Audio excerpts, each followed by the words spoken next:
Good morning. Welcome to First Edition. The headlines చూద్దాం. YS పై కాంగ్రెస్ లో కొట్లాట నష్టమే ఎక్కువ అంటున్న సీనియర్లు.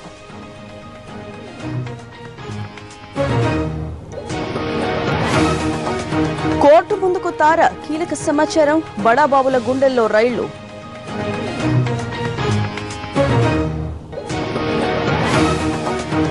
ముగిసిన మావోల డెడ్ లైన్ బందీల విడుదలపై వీడని సస్పెన్స్.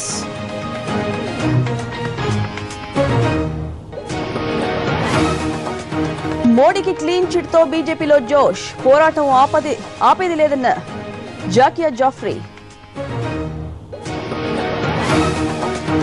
చెన్నై కొంప ముంచిన రన్అట్స్ రెండో విక్టరీ కొట్టిన dare devils.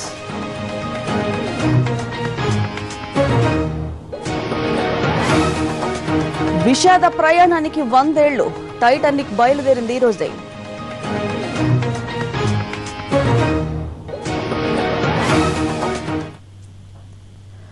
YS Rajasekhara Reddy target గా నేతలు చేస్తున్న విమర్శలు పార్టీకి లాభమా నష్టమా?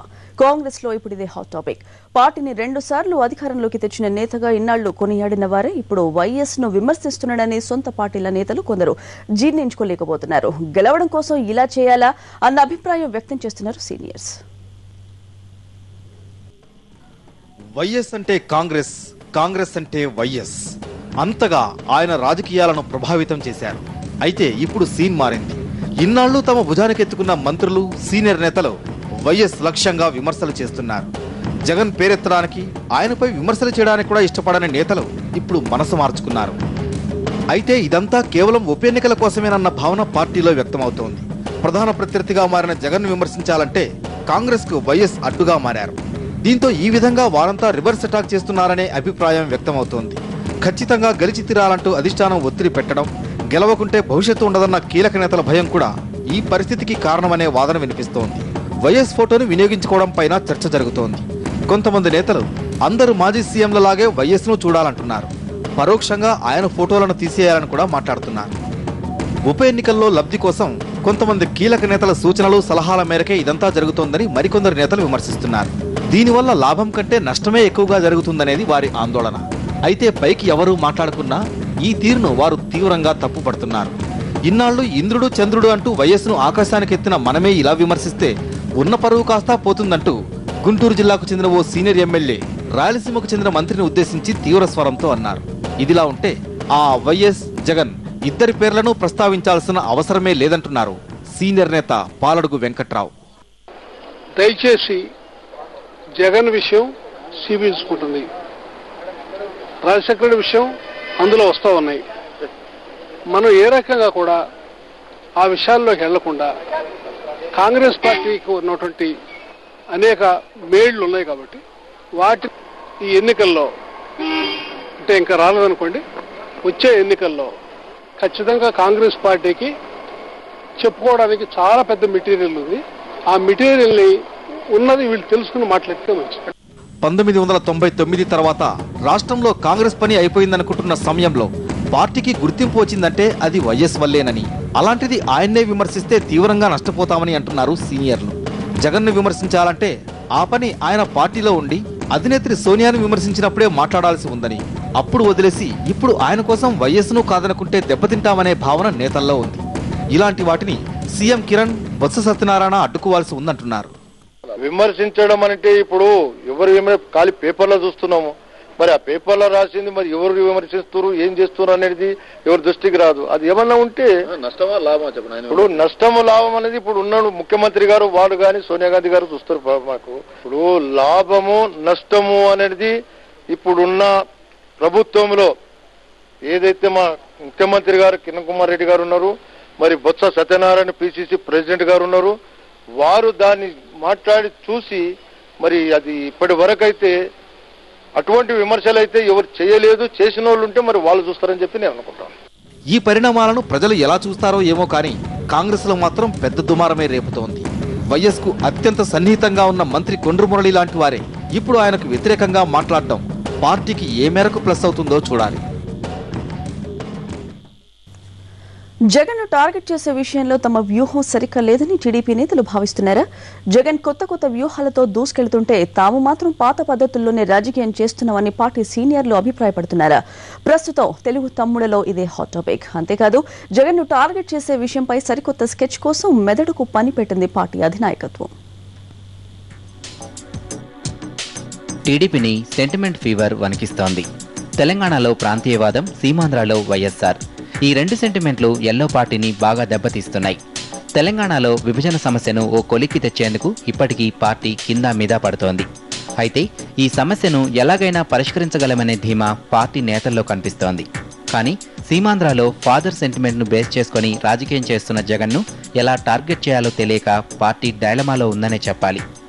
జగన్ అనగానే పార్టీలో కింది నుంచి పైదాకా అవినీతి ఆరోపణలు గుప్పిస్తూ ఉంటారు.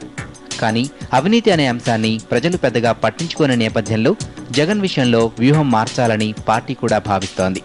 అయితే ఏ విధంగా స్కెచ్ చేయాలనేది పార్టీ ముందున్న $1 మిలియన్ క్వశ్చన్.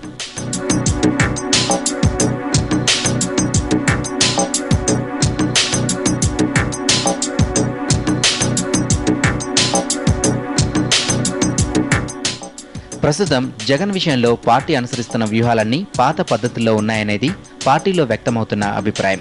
మూస పద్ధతుల్లో ప్రతిరోజు కార్యకర్తలు నేతలతో టెలికాన్ఫరెన్సులు పెట్టడం, రెగ్యులర్గా ప్రెస్ కాన్ఫరెన్సులు పెట్టి జగన్ పార్టీని చెడామడా తిట్టేయడం, ఎన్నికలు దగ్గర పడగానే ప్రచారం, రోడ్ షోలు, బహిరంగ సభలు, ఇలా రొటీన్గా జగన్పై దాడి చేస్తే లాభం ఏమీ ఉండదనేది నేతల అభిప్రాయం. ప్రస్తుత పొలిటికల్ స్టైల్కు భిన్నంగా జగన్ కొత్త కోణంలో పాలిటిక్స్ చేస్తున్నారనేది పార్టీ నేతల అభిప్రాయం. దాదాపు అన్ని నియోజకవర్గాల్లో వివిధ పార్టీలకు చెందిన బలమైన స్థానిక నేతల్ని ప్రసన్నం చేసుకునే అంశంపై జగన్ ఎక్కువగా కసరత్తు చేస్తున్నారని వీరు చెప్పుకొస్తున్నారు. అలాగే ఎన్నికల సమయంలో జగన్ దాదాపు 4-5 నెలల ముందు నుంచే ఆయా నియోజకవర్గాన్ని, నేతలను తమ గ్రిప్లోకి తెచ్చుకునేందుకు స్కెచ్ వేస్తున్నారనేది పార్టీ సీనియర్ల అనుమానం. దీంతో జగన్ను టార్గెట్ చేసేందుకు సరికొత్త వ్యూహాన్ని రచించాలని పార్టీ భావిస్తోంది. దీనిలో భాగంగా ముందుగా జగన్కున్న బలాబలాలు, బలహీనతల లిస్టు తీస్తోంది. రాష్ట్ర విభజన లాంటి సున్నితమైన అంశాలకు జగన్ సమాధానం చెప్పకుండా తప్పించుకుంటున్నారనేది మెజారిటీ నేతల అభిప్రాయం.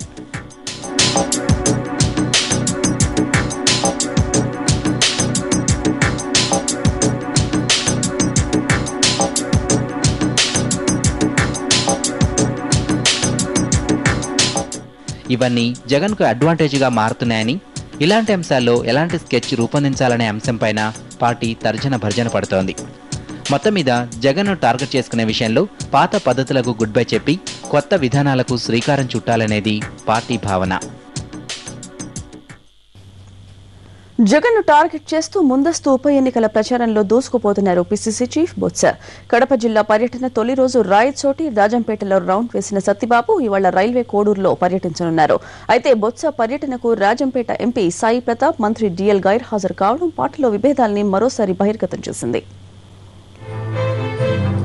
2 రోజుల పర్యటనకు కడప జిల్లాకు వచ్చిన పీసీసీ చీఫ్ బొత్స సత్యనారాయణ రాయచోటి, రాజంపేట నియోజకవర్గాల కార్యకర్తల సమావేశాల్లో పాల్గొన్నారు.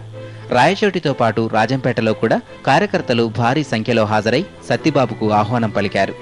ఇక్కడ టికెట్ ఆశిస్తున్న రాంప్రసాద్ రెడ్డి తన బలాన్ని ప్రదర్శించారు. మంత్రులు రామచంద్రయ్య, అహ్మదుల్లా, మాజీ మంత్రి వైఎస్ వివేకానంద రెడ్డితో పాటు ఎమ్మెల్యేలు హాజరయ్యారు. ఉప ఎన్నికలు ఎందుకు వచ్చాయన్న విషయాన్ని తెలియజేస్తూ జగన్పై తీవ్ర స్థాయిలో విరుచుకుపడ్డారు. ముఖ్యమంత్రి పదవి కోసం చంద్రబాబు పెట్టిన అవిశ్వాసానికి మద్దతుగా చేతులు కలపడం రాజకీయ వ్యభిచారమని దుమ్మెత్తిపోశారు. ఇప్పుడు కూడా ఒక ఆరోపణ వస్తే చంద్రబాబు నాయుడు గారి లాగా కోర్టుకి వెళ్ళి దాన్ని స్టేట్ తెచ్చుకొని ఆరోపణలు ప్రజాస్వామ్యంలోనూ లేకపోతే న్యాయస్థానంలో ఉన్న కాబట్టి వ్యక్తులు వచ్చి తెలుసుకొని స్టేట్ తెచ్చుకొని పరిస్థితి కాంగ్రెస్ పార్టీ కాదు. ఆరోపణని నివృత్తి చేసుకోవడానికి ధైర్యంగా ఎదుర్కొంటాము, కాదులను నిరూపించుకుంటాము, ప్రజల్లో తలెత్తుకొని తిరుగుతాము. రాజంపేటలో టికెట్ ఆశిస్తున్న మేడా మల్లికార్జున్ రెడ్డి తన సత్తా చూపించడంలో సఫలమయ్యారు. వందల సంఖ్యలో బైక్, ఆటోల ర్యాలీ నిర్వహించి సత్తిబాబును ఇంప్రెస్ చేసేందుకు ప్రయత్నించారు. రాజంపేట సమావేశానికి భారీ సంఖ్యలో క్యాడర్ హాజరు కావడంతో నేతలు మరింత ఉత్సాహంతో విమర్శలు చేశారు. ఇది కాంగ్రెస్ పార్టీ ఒక జాతీయ పార్టీ, దీనికి ఒక విధానం ఉంది. తెలుగుదేశం పార్టీ కానీ శ్రామిక రైతు పార్టీ లాంటి కుటుంబ పార్టీ కాదు. కాబట్టి కుటుంబ పార్టీలు అయితే వాళ్ళు ఈ రోజు అభ్యర్థి అంటారు, రేపు ఎదురు ఎక్కువ అభ్యర్థి అంటారు. కానీ కాంగ్రెస్ పార్టీకి ఒక విధానం ఉంది. ఆ విధానం ద్వారా దేశమంతా కూడా ఆలోచన చేస్తాము. త్వరలోనే అభ్యర్థిని ఇక్కడ ప్రదర్శనలకు ఇవాళ వచ్చాము. చాలా మంది చాలా అభిప్రాయాలు నాకు చెప్తూనే ఉన్నారు. ఇవన్నింటినీ క్రోడీకరించుకుని హైదరాబాద్ వెళ్ళిన తర్వాత ముఖ్యమంత్రి గారు నిర్ణయించుకుని ఢిల్లీ నుంచి ఎప్పుడు తెచ్చుకుంటాం. కార్యకర్తలతో సమావేశాల అనంతరం కడప చేరుకున్న బొత్స నియోజకవర్గాల అభ్యర్థిత్వాలపై ముఖ్య నేతలతో సమీక్షించారు. ఇవాళ ఆయన రైల్వే కోడూరులో పర్యటించనున్నారు. పాలమూరు తర్వాత పరకాల ఉప ఎన్నిక బీజేపీ టీఆర్ఎస్ల మధ్య గ్యాప్ మరింత పెంచుతోంది. నువ్వెంత అంటూ నేతలు పబ్లిక్గానే రోడ్డెక్కుతున్నారు. మొన్నటిదాకా జేఏసీ కింద పనిచేసిన బీజేపీ టీఆర్ఎస్ లో ఇప్పుడు ఉప ఎన్నికల్లో ప్రధాన ప్రత్యర్థులుగా మారబోతున్నారు. తెలంగాణ కోసం కలిసే పోదాం, కలిసే నడుద్దామంటూ జేఏసీ కింద పనిచేసిన బీజేపీ టీఆర్ఎస్ ఇప్పుడు దూరం అంటున్నాయి. మొన్నటి పాలమూరు ఉప ఎన్నిక ఈ రెండు పార్టీల మధ్య గ్యాప్ పెంచింది. తెలంగాణ కోసం పోరాడుతున్న ఈ రెండు పార్టీల మధ్య దూరాన్ని తగ్గించలేకపోయింది. రాజకీయంగా ఎవరి అవసరాలు, ఎవరి ఉనికి వారిది కాబట్టి ఇప్పుడు ఈ రెండు పార్టీలు తమదైన పంథాలోనే వెళ్తున్నాయి. పాలమూరు గెలుపుతో రెట్టించిన ఉత్సాహంతో పరకాల పోటీకి రెడీ అవుతున్నారు కమలనాథులు. మొన్నటికి మొన్న ఆత్మహత్యల నివారణ కోసం భరోసా దీక్షకు శ్రీకారం చుట్టింది బీజేపీ. పార్టీ అధ్యక్షుడు కిషన్ రెడ్డి దీక్షలో కూర్చొని తెలంగాణ యువతకు ధైర్యం నూరిపోశారు. ఆ తర్వాత 10 సార్లు కార్యకర్తల సమావేశాన్ని నిర్వహించి పరకాలలో రిహార్సల్స్ చేస్తున్నారు. రోజుకో రాష్ట్ర పార్టీ నేత రావడంతో కార్యకర్తల్ని సిద్ధం చేస్తున్నారు. ఓ రోజు విద్యాసాగర్ రావు, ఇంకో రోజు బండారు దత్తాత్రేయ, ఇలా క్యాడర్ను సిద్ధం చేస్తూ పరకాలలో పాగా వేయాలని చెప్పుకొస్తున్నారు. మహబూబ్ నగర్లో షాక్ తిన్న టీఆర్ఎస్కు ఇప్పుడు బీజేపీ దూకుడు రుచించడం లేదు. 1,80,000 ఓటర్లున్న పరకాల నియోజకవర్గంలో బీజేపీ పక్కా ప్లాన్ ప్రకారం పోతుండడాన్ని గులాబీ పార్టీ జీర్ణించుకోలేకపోతోంది. అంతేకాదు పరకాలలో కూడా టీఆర్ఎస్ ఓడి బీజేపీ గెలిస్తే రాజకీయ పరిణామాలు దారుణంగా ఉంటాయని టీఆర్ఎస్ అంతర్మదనం పడుతోంది. అందుకే ఇన్నాళ్లు టీడీపీ కాంగ్రెస్ పై విమర్శలు గుప్పించినట్లే బీజేపీపై మాటల యుద్ధాన్ని పెంచుతోంది. జాతీయ స్థాయిలో ఉన్నటువంటి భారతీయ జనతా పార్టీ గతంలో ఒకసారి ప్రజలకు ఒక ఓటుకు 2 రాష్ట్రాలని చెప్పి అధికారంలోకి వచ్చి మరి తెలంగాణ రాష్ట్రం ఎందుకు ఇవ్వలేదో సమాధానం చెప్పాలని కూడా నేను ఈ సందర్భంగా తెలియజేస్తున్నా. తెలంగాణ టీఆర్ఎస్ జాగీర్ కాదు, తెలంగాణ వాదులంతా ఆ పార్టీ వైపు లేరంటున్నారు కమలనాథులు. ఓ జాతీయ పార్టీతోనే తెలంగాణ సాధ్యమన్న విషయాన్ని గ్రామస్థాయిలో ప్రచారం చేస్తోంది బీజేపీ. ఈ బీజేపీ తెలంగాణ జెండా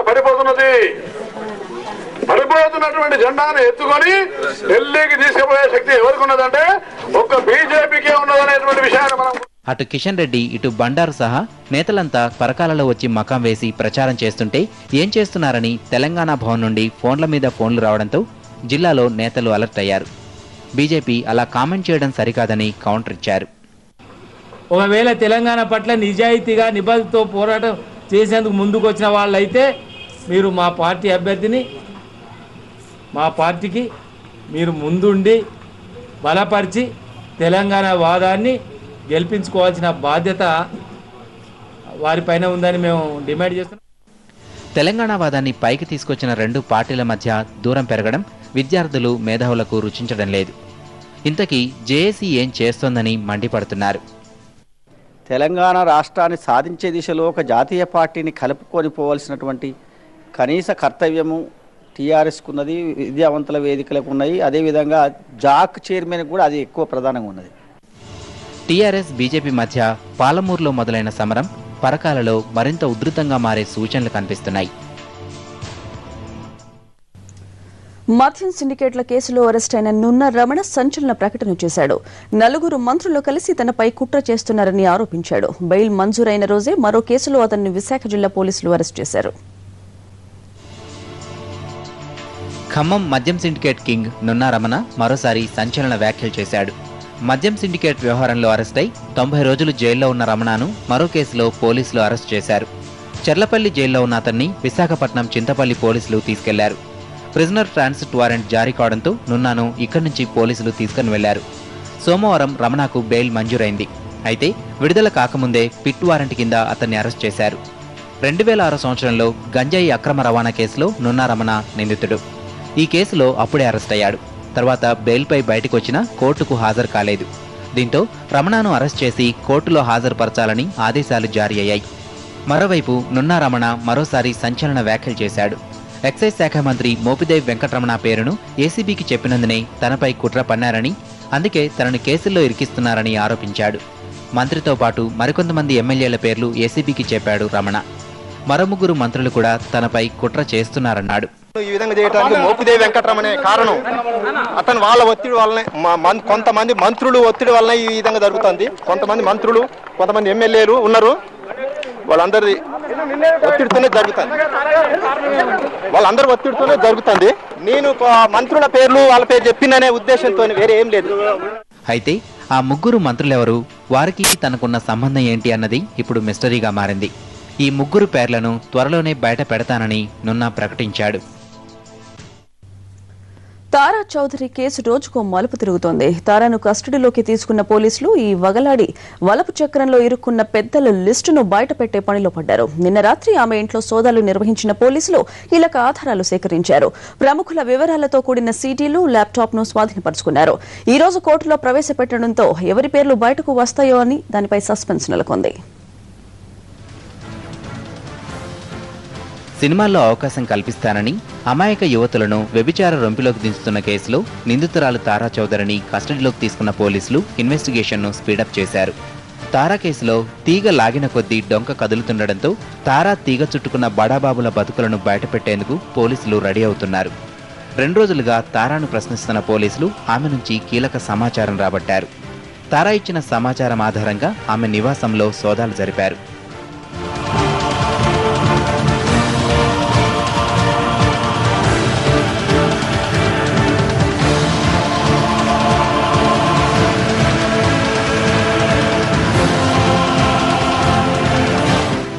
తారా ఇంట్లో తనిఖీలు చేసిన పోలీసులకు కళ్ళు చెదిరే ఆధారాలు లభ్యమైనట్లు తెలుస్తోంది. ఎవరు ఫోన్ చేసినా ఆ సంభాషణలను రికార్డ్ చేసి తారా భద్రపరిచినట్లుగా తెలుస్తోంది. కొందరు రాజకీయ నేతలతో పాటు అధికారులతో తారా జరిపిన సంభాషణలను ఆమె ల్యాప్టాప్లో పోలీసులు కనుగొన్నారు. కోర్టులో మేము సబ్మిట్ చేస్తాం. ఫోటోస్ ఇట్లా ఏం లేవు, ఉన్న ఫోటోస్ ఇవే మా దగ్గర దొరికినాయి. వాళ్ళు ఐపీఎస్ ఆఫీసర్లు అని అదని మీరు రాస్తున్నారు, అన్ని ప్రముఖుల ఫోటోలు ఉన్నాయి, అవన్నీ ఫోటోస్ అదే కస్టడీలో ఈరోజు చెప్తే ఇవన్నీ ఆమె కన్ఫెషన్ ప్రకారం సీజ్ చేశాం. సీడీలు, ఆమె వాయిస్ చేసిన ఫోన్లో సంబంధించిన సంభాషణలు అన్ని ఫోన్ ద్వారా డౌన్లోడ్ చేసుకుని సీడీ రూపంలో పెట్టుకున్నాం. అంతేకాకుండా అమ్మాయిలతో శృంగార కార్యకలాపాల్లో మునిగిపోయిన బడాబాబుల దృశ్యాలను కూడా పోలీసులు కనుగొన్నారు. వాటిని సీడీలుగా మార్చి బ్లాక్మెయిల్స్కు పాల్పడి డబ్బు సంపాదించినట్లుగా విచారణలో వెల్లడైందని పోలీసులు చెబుతున్నారు. అశ్లీల దృశ్యాల సీడీలు, చిత్రాలు, వాయిస్ రికార్డ్ చేసిన 100కు పైగా సీడీలు, ఫోటోలు, కొన్ని బాండ్ పేపర్లను పోలీసులు తనిఖీల్లో స్వాధీనపరుచుకున్నారు. అంతేకాక ల్యాప్టాప్, విలువైన సమాచారం ఉన్న హార్డ్ డిస్క్ను కూడా స్వాధీనం చేసుకున్నారు. 2వ రోజు తారాను ప్రశ్నించిన పోలీసులు బంజారాహిల్స్ పిఎస్ నుంచి సీసీఎస్కు తరలించారు.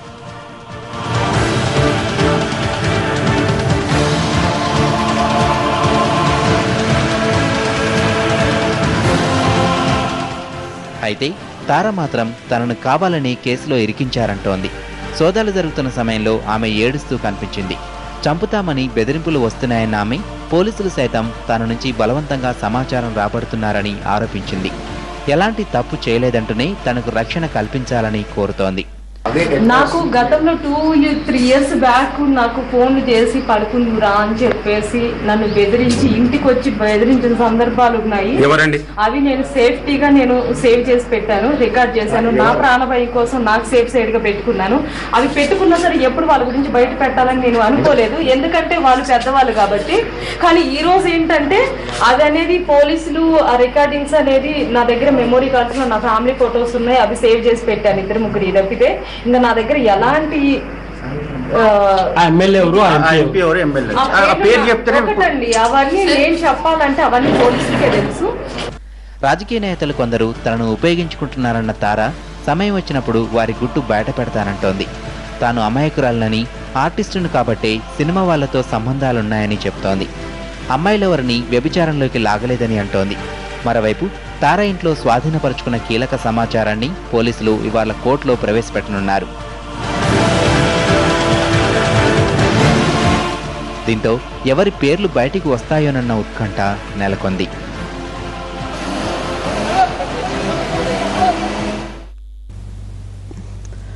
తారా తారాను తమ కస్టడీలోకి తీసుకున్న పోలీసులు ఆమెకు ఉస్మానియా ఆసుపత్రిలో వైద్య పరీక్షలు చేయించారు. అర్ధరాత్రి సమయంలో తారాను ఉస్మానియాకు తీసుకెళ్లారు.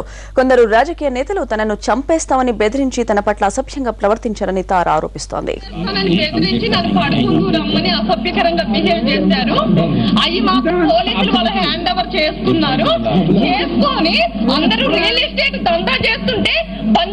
పోలీసులు డబ్బు దందా చేస్తూ నన్ను హరాస్మెంట్ చేస్తున్నారు. నా ఇంట్లో నా ఏటీఎం కార్డ్స్ నా చెక్ బుక్ మొత్తం తీసుకొని నా ఇంట్లో మందు బాటిల్స్ పెట్టేసి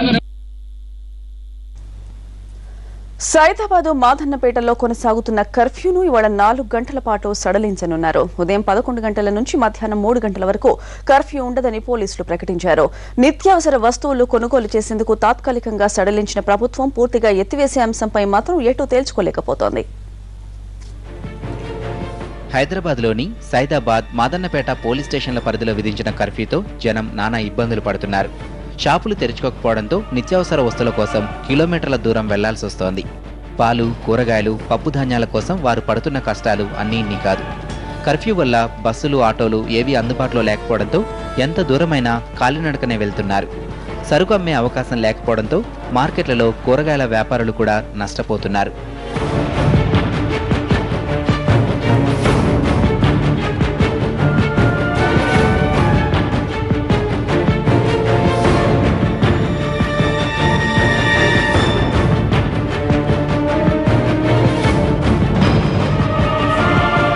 ఈ ప్రాంత జనాల ఇబ్బందుల్ని దృష్టిలో పెట్టుకుని కర్ఫ్యూని తాత్కాలికంగా సడలించనున్నారు పోలీస్ అధికారులు.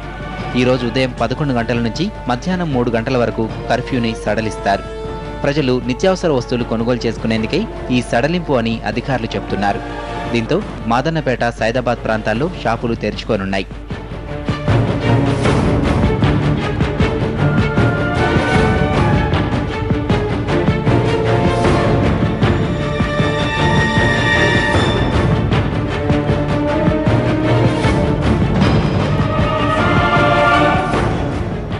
అయితే సైదాబాద్, మాదన్నపేటల్లో కర్ఫ్యూని పూర్తిగా ఎత్తివేయాలని స్థానికులు కోరుతున్నారు. కానీ ఈ అంశంపై సర్కార్ ఎటూ తేల్చుకోలేకపోతోంది. పరిస్థితి పూర్తిగా అదుపులో ఉందని భావిస్తున్నా మళ్లీ ఘర్షణలు జరిగే ప్రమాదం ఉందన్న అనుమానంతో ఉన్నారు పోలీసులు. మరోవైపు ఇప్పటివరకు అల్లర్ల కేసులో 26 మందిని అదుపులోకి తీసుకున్నారు. ఒడిశాలో మావోయిస్టులు పెట్టిన గడువు ముగిసింది. మావో నేత సవ్యసాచి పండా భార్య శుభశ్రీని కోర్టు విడుదల చేసింది. మిగిలిన డిమాండ్లపై ప్రభుత్వం మెట్టు దిగలేదు. మావోలు బెట్టు విడలేదు. ఇప్పుడు నక్సల్స్ ఏమి చేయబోతున్నారు? బందీలను విడిపించేందుకు ఒడిశా సర్కారు ఏ చర్యలు చేపట్టనుంది? మావోలు ఒడిశా సర్కార్కు విధించిన 96 గంటల డెడ్ లైన్ ముగిసింది. ఖైదీలను విడిచిపెట్టడంతో పాటు ఆదివాసీ ప్రాంతాల అభివృద్ధిపై దృష్టి పెట్టాలనేది వారి ప్రధాన డిమాండ్. వీటితో పాటు మొత్తం 13 డిమాండ్లను పరిష్కరిస్తేనే బందీలను విడుదల చేస్తామని మావోలు తేల్చి చెప్పేశారు. అయితే ఈ డిమాండ్లలో కొన్ని సాంకేతికపరమైన ఇబ్బందులున్నాయని, వాటిని తీర్చడానికి మరికొంత సమయం పడుతుందని నవీన్ పట్నాయక్ సర్కార్ చెబుతోంది.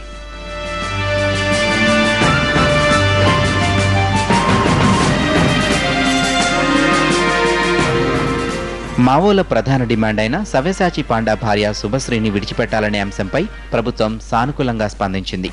ఆమెను విడుదల చేస్తూ గునుపూర్ ఫాస్ట్ ట్రాక్ కోర్టు తీర్పునిచ్చింది. మిగిలిన డిమాండ్లు తీర్చడం కష్టమని సర్కార్ చెప్తుంటే డిమాండ్లను పరిష్కరించకుండా బందీలను వదిలే సమస్య లేదని మావోలు భీష్మించుకున్నారు. ఇలా ఎవరికి వారు పట్టుదలగా ఉంటే బందీలను వారు ఏం చేస్తారో అనే టెన్షన్ పెరుగుతోంది. మొత్తం 30 మంది ఖైదీలను విడుదల చేయకుంటే ఇటాలియన్ను చంపేస్తామని పాండా గ్రూప్ ఇప్పటికే గట్టి వార్నింగ్ ఇచ్చింది. మరోవైపు బీజేడీ ఎమ్మెల్యేని కిడ్నాప్ చేసిన దయావర్గం కూడా ఇలాంటి హెచ్చరికే చేసింది. ఇప్పటికే శుభశ్రీతో సహా 6 ఖైదీలను విడుదల చేసిన సర్కార్కు పోలీసులు కూడా ఓ షాక్ ఇచ్చారు. ఖైదీలను విడుదల చేస్తే తాము విధులకు హాజరు కామని పోలీసులు ప్రభుత్వానికి స్పష్టం చేశారు. ఆ తర్వాత నక్సల్స్ ఆపరేషన్లోనూ పాల్గొనేది లేదని తేల్చి చెప్పారు. దీంతో ప్రభుత్వానికి ఏమీ చేయలేని పరిస్థితి ఎదురైంది.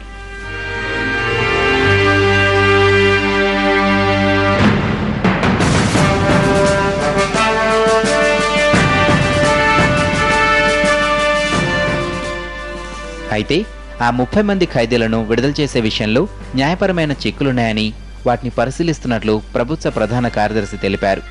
మరోవైపు ఎమ్మెల్యేని కిడ్నాప్ చేసిన ఆంధ్ర ఒరిస్సా సరిహద్దు దళం కూడా కొత్త డిమాండ్లు పెట్టింది. ఖైదీలపై ఉన్న కేసుల్ని విత్డ్రా చేసుకుని వారిని విడుదల చేయకపోతే ఎమ్మెల్యే ప్రాణాలకు గ్యారంటీ ఇవ్వలేమని ప్రకటించింది. ఇటాలియన్ను ఎమ్మెల్యేను మావోలు ఏం చేస్తారు అనే ఆందోళనలో ఉన్నారు అధికారులు. ఇంకా కొంత సమయం ఇవ్వాలని ప్రభుత్వం కోరుతోంది. మరి మావోలు ఎలా స్పందిస్తారో, ఏ చర్యలకు దిగుతారో చూడాలి. గోద్రా అనంతర అల్లర్లలో గుజరాత్ ముఖ్యమంత్రి మోడీకి ఊరట లభించింది. గుల్బర్గా ఊచ కేసులో మోడీకి వ్యతిరేకంగా ఎలాంటి ఆధారాలు లభించలేదని సిట్ క్లీన్ చిట్ ఇచ్చింది. దీంతో బీజేపీకు 1000 ఏనుగుల బలం వచ్చినట్లయింది. అయితే కేసును మధ్యలో వదిలిపెట్టేది లేదంటోంది మోడీకి వ్యతిరేకంగా పోరాడుతున్న జాకియా జాఫ్రీ. గోద్రా ఘటన అనంతరం జరిగిన అల్లర్లలో గుల్బర్గ్ ఊచకోత ఘటనలో గుజరాత్ ముఖ్యమంత్రి నరేంద్ర మోడీకి సుప్రీంకోర్టు నియమించిన ప్రత్యేక దర్యాప్తు బృందం క్లీన్ చిట్ ఇచ్చింది. ఈ కేసులో నేరపూరిత కుట్ర ఉందంటూ దాఖలైన పిటిషన్పై విచారణ జరిపిన సిట్ ఇందుకు సంబంధించి ఎటువంటి ఆధారాలు దొరకలేదని మెట్రోపాలిటన్ మేజిస్ట్రేట్కు నివేదిక అందించింది. నివేదికపై విచారణ జరిపిన కోర్టు సహజ న్యాయ సూత్రాల ప్రకారం ఫిర్యాది అయిన జాకియా జాఫ్రీకి 4 రోజుల్లోపు అందించాలని సూచించింది. జాకియాకు క్రిమినల్ ఫిర్యాదు చేసుకునే అవకాశం ఉందని కోర్టు తెలిపింది. నివేదికను ఆమోదించాలా లేక తిరస్కరించాలా అన్నది ఫిర్యాది వాదనలు విన్న తర్వాత నిర్ణయిస్తామని కోర్టు పేర్కొంది. 2002 నాటి అల్లర్ల సందర్భంగా జరిగిన గుల్బర్గ్ సొసైటీ ఊచకోత ఘటనలో 69 మంది మృతి చెందారు. ఇందులో కాంగ్రెస్ మాజీ ఎంపీ ఎహసాన్ జాఫ్రీ కూడా ఉన్నారు. ఈ ఘటనకు సంబంధించి ముఖ్యమంత్రి నరేంద్ర మోడీతో పాటు మరో 57 మందిపై నేరపూరిత కుట్ర ఆరోపణలు చేస్తూ ఎహసాన్ భార్య జాకియా జాఫ్రీ పిటిషన్లు దాఖలు చేసింది. దీనిపై విచారణ జరిపిన సిట్ జాకియా ఆరోపణలకు సంబంధించి ఎటువంటి ఆధారాలు లభ్యం కాలేదని తన నివేదికలో పేర్కొంది. కేసును మూసివేయాలన్న సిట్ నివేదిక తనకు ఎంతో బాధ కలిగించిందని, న్యాయం కోసం తన పోరాటం కొనసాగిస్తానని జాకియా తెలిపింది. మరోవైపు బీజేపీ మాత్రం సిట్ నివేదికతో రిలీఫ్గా ఫీల్ అయింది. ఇకనైనా మోడీపై కొనసాగిస్తున్న దుష్ప్రచారాన్ని ఆపాలని సుష్మా స్వరాజ్ ట్విట్టర్లో కోరారు. ఐపీఎల్లో ఇవాళ ముంబై ఇండియన్స్ రాజస్థాన్ రాయల్స్ తో తలపడనుంది. ఆడిన 2 మ్యాచ్ల్లో విజయం సాధించిన డేవిడ్ సేన చార్జర్స్ పై ఉత్కంఠ మ్యాచ్లో గెలుపొందిన హర్భజన్ గ్యాంగ్ ను ఢీకొట్టనుంది. సొంత గడ్డపై ఆడుతున్న ముంబై ఇండియన్స్ రాజస్థాన్ జోరుకు బ్రేకులు వేసేందుకు సిద్ధమవుతున్నారు.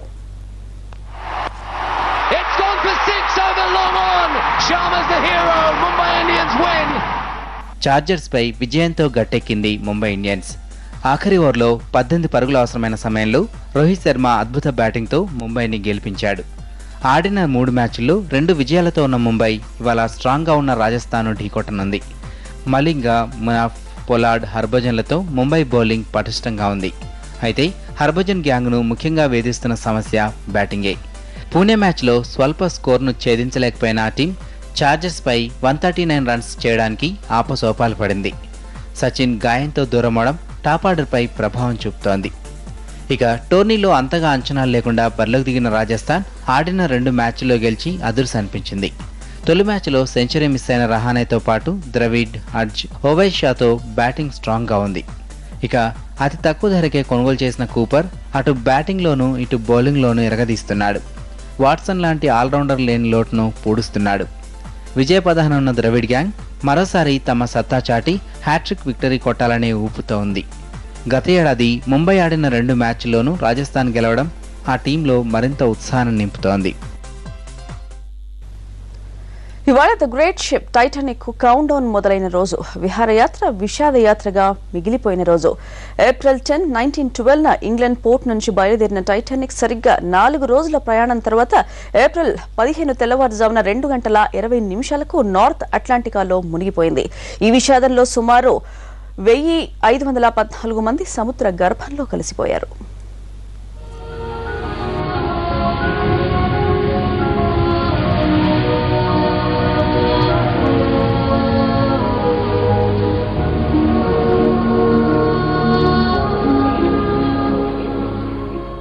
April 15, 1912 the great ship Titanic సముద్ర గర్భంలో కలిసిన రోజు.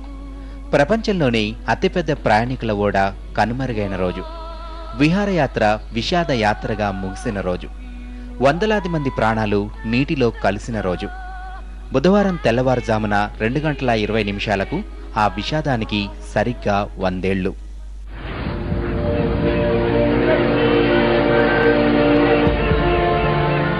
Largest moving object ever made by the hand of man in all history.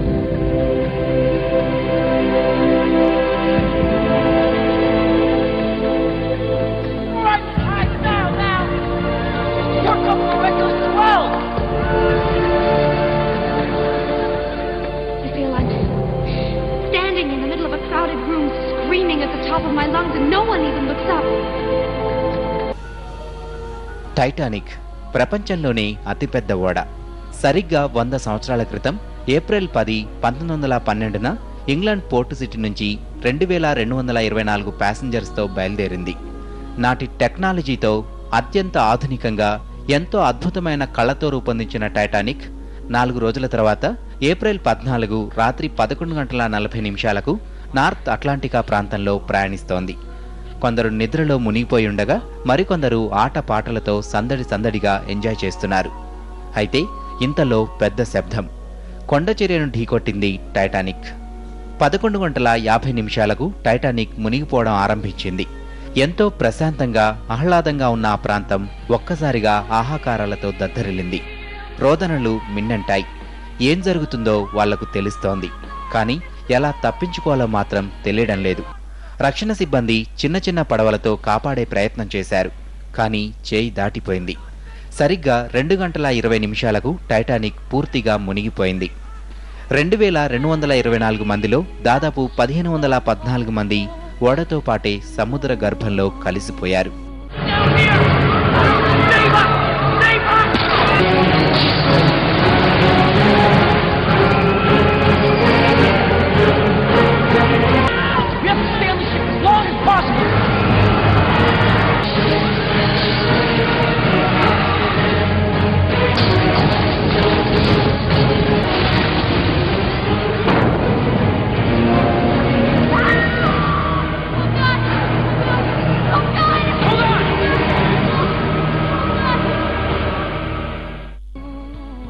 Titanic మునిగి 100 ఏళ్లు గడిచినా ఇప్పటికీ ఆ విషాదం మన మనసుల్ని కలిచివేస్తూనే ఉంటుంది.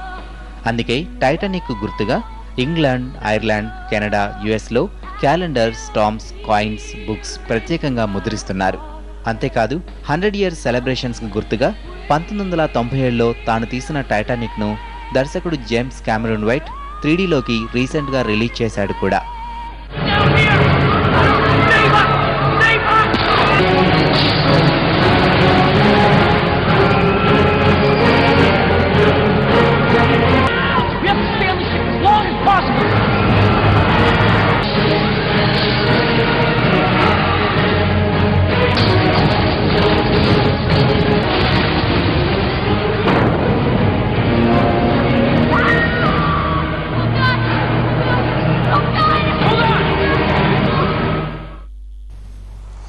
ఇవి బులెటిన్ విశేషాలు.